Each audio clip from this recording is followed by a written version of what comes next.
Neden sürekli bir şeyleri erteliyoruz? Yapmamız gereken şeyler olduğunu farkındayız. Ama neden bunları zamanında yapmayıp sürekli ertelemeye başvuruyoruz? Ertelemenin temelinde yatan birçok farklı faktör var. Fakat bu videoda ben bugün yalnızca birkaç tanesini ele alacağım. Bir şeyi sürekli ertelememizin temelinde yatan en büyük neden mükemmeliyetçi olmamızdır.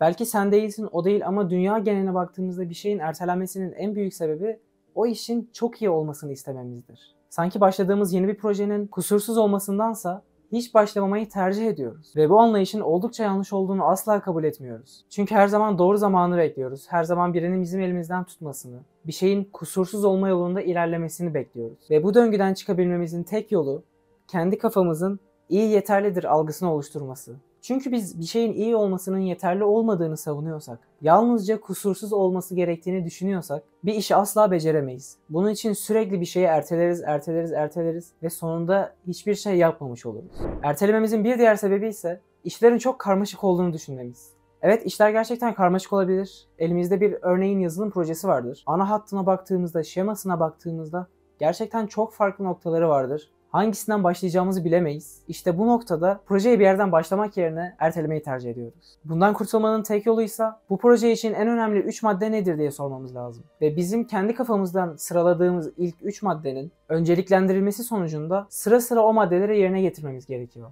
Ve böylelikle ertelemeyi bırakıp projeye bir an önce başlamış oluruz. Ayrıca bu karmaşık projeleri ertelememizin bir diğer sebebi çok fazla iş yükü oluşturduğunu düşünmemiz. Çok fazla iş yükü oluşturduğunu düşünmemizin sebebi ise o projeyi sanki bir günümüz varmış gibi yapmaya çalışmak. Bunun için de projemizi günlere bölerek bir hafta 10 günlük bir periyotta yapmak yerine her güne belirli bir kısmını tamamlayarak yürümek. Kendimizi illa bir güne şartlamamalıyız. Her gün kısım kısım ilerlersek emin olun projemiz çok daha hızlı bitecektir. O güne kadar tamamlamış olduğumuz kısımlar bizi motive edecektir. Ve böylelikle ertelemeyi bırakıp işimizi tamamlamış olacağız. Sakın bir günde bitireceğim diye düşünme. Gerçekçi ol, uygun bir çizelge yap ve yoluna devam et. Ve 3. madde. Günlük işlerimizi öncelendirememek. Şimdi sana bir soru soracağım ve dürüst ol. Yatarak günde $10.000 kazanmak mı? Yoksa her gün 12 saat çalışıp $1.000 kazanmak mı?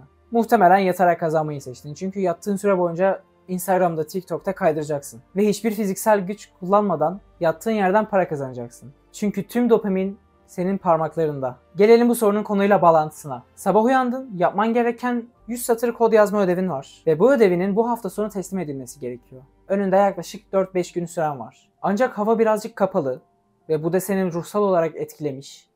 Yatağından çıkmak istemeyip yalnızca video izlemek, oyun oynamak, dizi izlemek istiyorsun. Hatta daha önce izlediğin diziyi 3. defa izlemek istiyorsun. İzler miydin? İşte bu noktada önceliklendirememe sorunumuz devreye giriyor. Aslında yataktan kalkıp o işi yerine getirsen gerçekten çok mutlu olacaksın. Üstünden bir sorumluluk kalkacak. Üstünden bir yük kalkacak ve tüm gün senin olacak. Hiçbir sorumluluğun olmayacak. Ama sen o an ne yapmayı tercih ediyorsun biliyor musun? Ben şimdi birazcık dizi izlerim, kitap okurum, oyun oynarım. Öğleden sonra da ödevimi yaparım diye düşünüyorsun.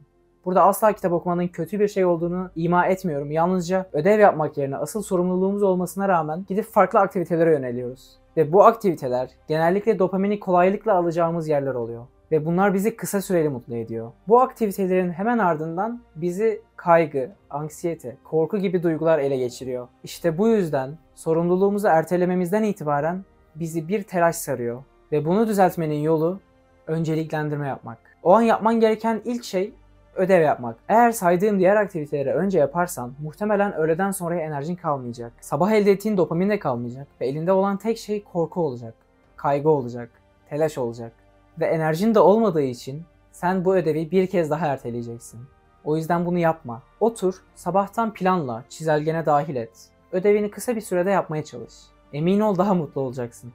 Ayrıca eğer bir şeyi yapması 5 dakikadan kısa sürüyorsa, örneğin şu an çok susadın, su içmek istiyorsun, su içesin var çünkü. Ama mutfağa gitmeye üşeniyorsun ve mutfağa gidip su içmenin 5 dakikadan fazla süreceğini düşünmüyorum. İşte burada 5 dakika kuralı devreye giriyor. Ertelemeyi biraz daha önlemek, ertelemeyi atlatmak için yapabileceğin aktivitelerden biri 5 dakika kuralıdır. Ve bu kural herhangi bir şey 5 dakikadan kısa sürüyorsa bu aktiviteyi hemen yerine getir demektir. Ve böylelikle ertelememeye ufak bir adım atmış olursun. Videomu izlediğin için teşekkür ederim. Bir sonraki videoda görüşmek üzere. Kendine iyi bak.